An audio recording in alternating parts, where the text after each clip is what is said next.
Juntos com seus aprendizes mais promissores, os mestres das diferentes artes arriscam a jornada até Onitama, para se encontrar dentro de suas paredes sagradas e para provarem a superioridade em batalha contra os demais.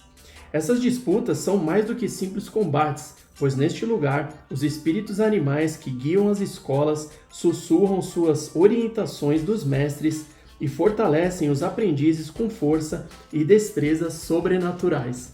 Galera P2 por aqui, bem-vindos a mais um review no canal P2BG. E no papo de hoje, pessoal, vamos falar sobre Onitama, mais um super lançamento que veio para o Brasil através da Cross the Board do grupo Bestmark e acompanhado já da sua primeira expansão, a Sensei's Path, que vai trazer aí novas 16 cartas, pessoal, para incrementar e aumentar a rejogabilidade de uma partida. Ao todo, nós vamos ter, somando a caixa base, né, e mais a expansão, nós vamos ter 40 cartas, então são 40 possibilidades. Nós escolhemos 5 cartas, né, aleatoriamente para cada partida e elas nos acompanham ali então ao longo de toda essa partida. E aí a cada nova nós escolhemos, selecionamos ali ao embaralhar o deck, seja com expansão ou somente da caixa base, vamos ter aí novas 5 cartas, então é pouco provável que nós tenhamos 2 partidas idênticas de Onitama. Na probabilidade até pode existir, mas é pouco provável até pela escolha das cartas ali, dos movimentos que os jogadores vão fazer, né, e as tomadas de decisão. Aqui, pessoal, um jogo, como o próprio manual fala, é extremamente elegante, fácil de explicar. Uma partida leva cerca de 15 minutinhos, mesmo quando, né, os jogadores precisam ali ter um raciocínio, concentração, como condiz aí com as artes marciais, né? Então, todo aquele domínio, toda aquela concentração dos movimentos que estão atrelados aqui às cartas de animais. Então, o jogo entrega, né, todo esse charme. E aqui, se você gosta, né, se você joga muito em 2 jogadores, eu recomendo que vocês possam experimentar o Onitama, porque de fato é uma excelente opção para se ter na coleção aí, para quem joga muito em 2 jogadores. Se você joga em galera, vocês podem fazer aquele estilo próximo, né, a cada uma partida e revezando, fazer campeonatos, torneios, porque de fato, pessoal, basta uma partida para a gente se encantar. A minha experiência foi assim, estou compartilhando com vocês, né? E aí fica então o convite para que vocês possam jogar essa primeira partida e formar então a opinião pessoal. Tá? Aqui nesse vídeo eu passei muito do que acontece em uma partida, detalhei, né, pontos importantes das regras. Fiquem ligados que no final desse vídeo tem um spoiler de uma nova expansão que já está vindo também, que vai tornar a experiência ainda mais imersiva. Então, sem mais delongas, vamos para o vídeo conhecer tudo o que se passa ali em uma partida de Onitama com a expansão Sensei's Path.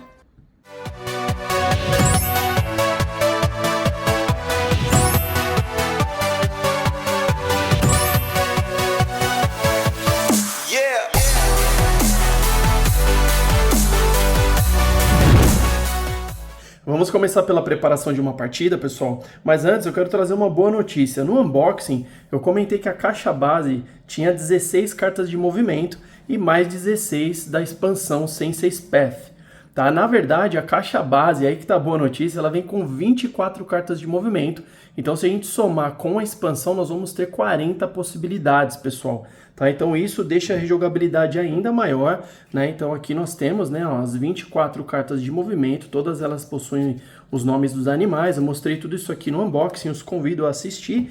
E aqui, nessa simulação, eu estou usando as 5 cartas retiradas do deck, né, das 16 cartas ali da expansão. Tá? Então nós temos aqui outros animais, outros movimentos, enfim. Tá? Aqui, para ficar melhor visualmente na câmera, eu coloquei o playmat dessa forma, mas vocês vão colocar um de frente para o outro, até para facilitar, né, a identificação dos movimentos ali que vocês vão ter para fazer aquela jogada, né? E também a previsão de movimento do seu oponente, tá? Como é que acontece isso? Vamos começar falando da colocação das peças. Reparem que aqui nós temos o templo azul, então onde nós vamos colocar a peça de mestre azul, e do lado direito e do lado esquerdo nós vamos colocar 2 aprendizes. Tá? Do lado vermelho a mesma coisa, então simples assim. Coloquei os mestres ali na respectiva cor, 2 aprendizes de cada lado, tá pronta a colocação das peças. Aqui, na seleção das cartas, é onde eu falo da rejogabilidade, porque dificilmente, né, mesmo usando só a caixa base ali com as 24 cartas, dificilmente nós vamos ter as mesmas 5 cartas, pessoal. E a partir do momento que a gente selecionou 5, as outras voltam para a caixa, porque nós vamos usar ao longo de todo o combate aqui, né, de todo o duelo, as mesmas 5 cartas, tá? Nós vamos entregar 2 para cada jogador e vamos deixar uma aqui de reserva. Então aqui, vou até passar pelos animais, Antílope foi a carta que ficou aqui de reserva. Nós temos aqui com o jogador vermelho girafa e temos também o urso, né? Podemos desconsiderar as cores dos quadrados aqui coloridos, né? Que nem aqui nós temos vermelho, azul. Nós vamos usar apenas o símbolo da carta que ficou de reserva para identificar quem vai ser o primeiro jogador. Tá? Com relação a essas outras cores, é apenas um flavor mesmo, a gente não precisa se preocupar, porque de fato a gente embaralha todo o deck e distribui, né, ali aleatoriamente, né, face down, né, virado para baixo, 2 cartas para cada jogador, e eles vão revelar no momento antes de começar. Tá? Então aqui nós temos para o jogador azul a raposa e fênix. Tá? Eu já vou explicar aqui como são esses movimentos. E aí, justamente a carta que ficou aqui na reserva é que vai dizer, como eu falei anteriormente, quem é o jogador inicial. Então, se esse símbolo aqui no canto for azul, como está aqui, né, às vezes ele fica com o fundo, faz um contraste, parece um meio cinza, tal. O fato é que nós temos esse tom e temos vermelho. Então, se for azul, o jogador azul começa, como está aqui. Se for vermelho, o jogador vermelho começa, tá? Essa carta, ela fica virada do lado direito, né, dessa forma para o jogador inicial. Então, vai ficar do lado direito do jogador azul para ele saber qual que é o movimento que ele tem depois que ele fizer a primeira jogada. Então, falando do movimento, deixa eu comentar primeiro, na verdade, o objetivo do jogo, né? Nós podemos ganhar de 2 formas, tá? Ou a gente pode capturar o mestre, né? O jogador capturar o mestre do adversário primeiro é o vencedor. Esse daqui o manual chama de caminho da pedra, tá? Então vamos dizer que eu tivesse aqui, ó, o mestre, só para exemplificar, tá? Geralmente o mestre ele vai ficando por último ali, porque os seus discípulos, né, vão tomando a frente, vão protegendo, enfim, ou deveriam, né? Mas as partidas que eu joguei, o mestre acaba ficando ali por último, protegido, então, mas aqui é só uma simulação. Vamos dizer que eu tivesse a possibilidade dessa jogada aqui em diagonal, né, e aí vim, capturei o mestre, e aí venci a partida pelo caminho da pedra, tá? Pelo caminho do rio, como que nós vamos fazer? Você tem que levar o seu mestre até o templo do outro adversário, tá? Então, quem chegar primeiro no templo do outro, independente da quantidade ali de jogadores, precisa ser o mestre, tá? Se um aprendiz chegar aqui não quer dizer nada, então precisa ser o mestre vermelho chegando no azul ou azul no vermelho. Quem fizer isso primeiro também vence imediatamente, tá? Esse daqui é o caminho do rio. Então, 2 formas de vencer: caminho da pedra capturando o mestre do oponente, caminho do rio chegando no templo do oponente com o seu mestre, tá? Como que são feitos os movimentos? Então vamos identificar aqui, ó. O jogador azul vai começar, lembrando que teve a marcação ali em azul, então ele vai começar e ele já sabe que a próxima carta que ele vai ter para usar vai ser a de Antílope. Tá? Então você precisa prever ali os seus movimentos, tanto que você tem disponíveis, o seu próximo movimento e os movimentos do seu oponente. Isso é muito importante, tá, pessoal? Então aqui nós sempre vamos olhar o quadrante preto, ele significa o momento, né, o quadrante que está a peça que você quer jogar. Então aqui, exceto algumas cartas que fazem distinção, que elas mostram, vou pegar uma aqui depois para exemplificar, que ele diz que com o mestre você faz tal movimento e com o aprendiz você faz outro movimento.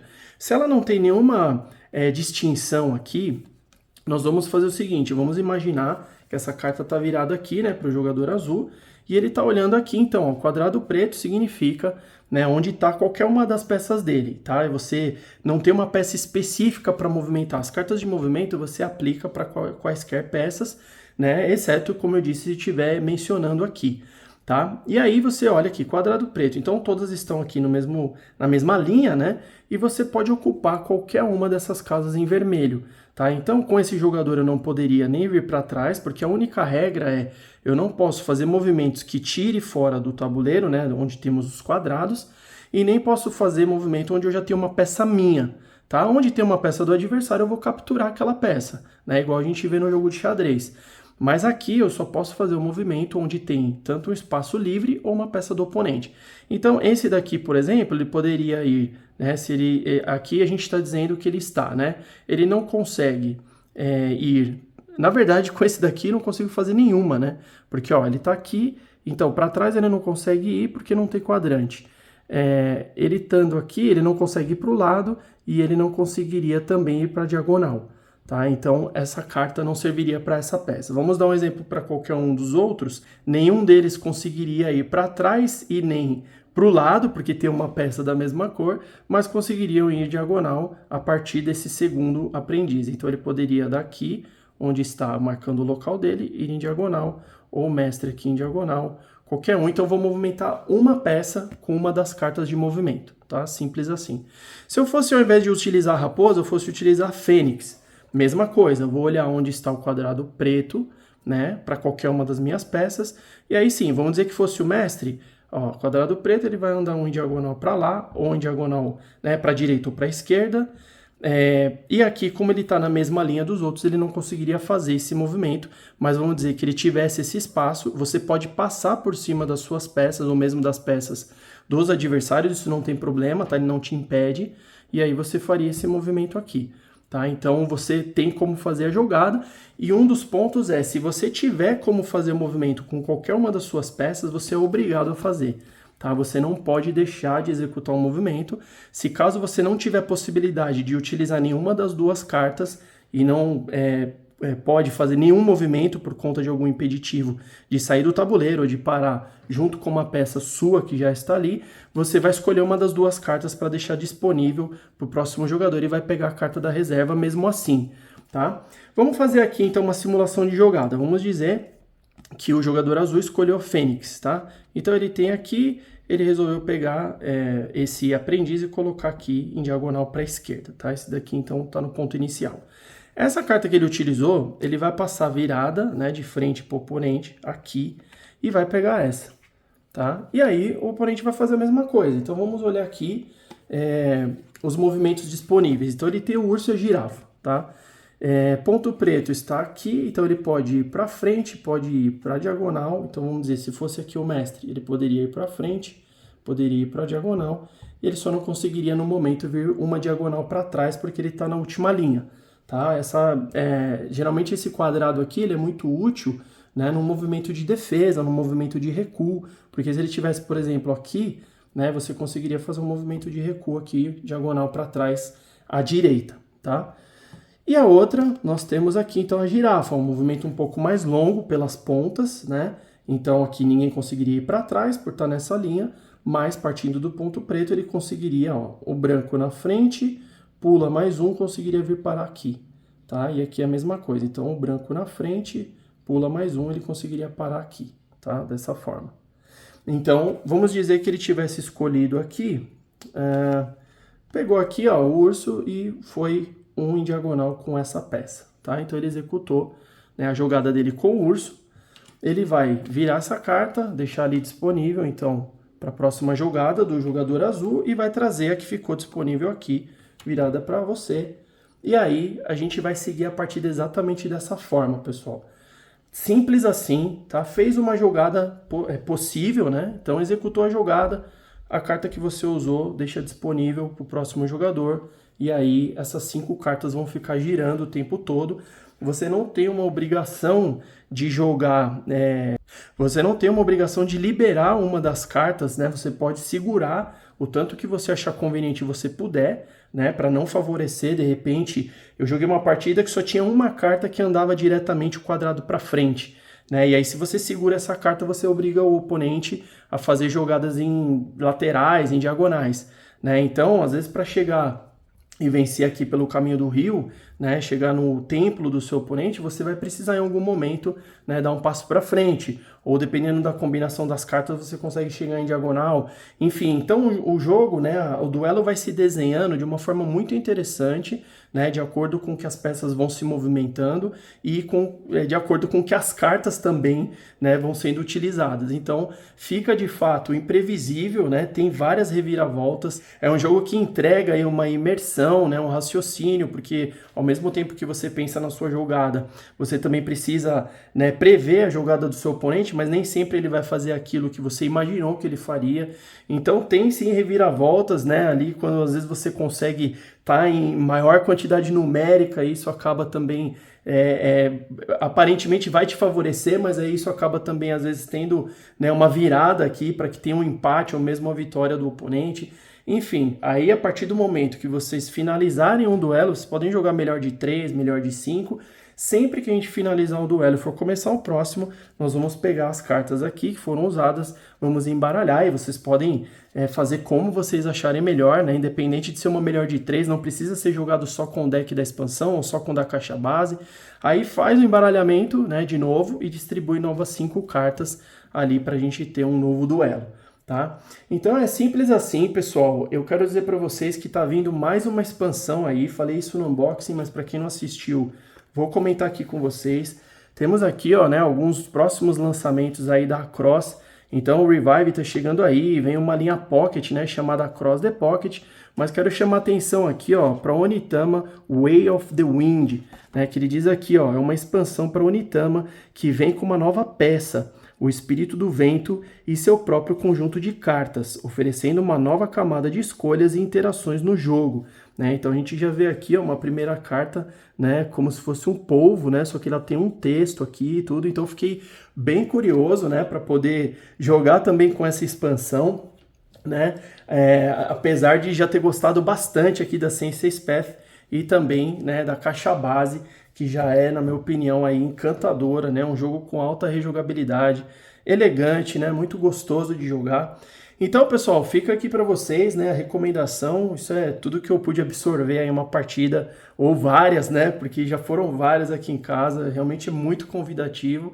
Então, fica aí para vocês o convite, que possam conhecer também para ter a própria opinião, né? Principalmente se vocês jogam muito em 2 jogadores, né? Eu considero como um excelente jogo para você ter como opção aí na sua coleção, né? Pode deixar os comentários aqui se algo que eu esqueci de falar, quiser trocar uma ideia, enviar alguma dúvida de regra, a gente tem interagido bastante aqui. Então é isso, obrigado por assistirem até aqui, bons jogos e até o próximo vídeo. Yeah!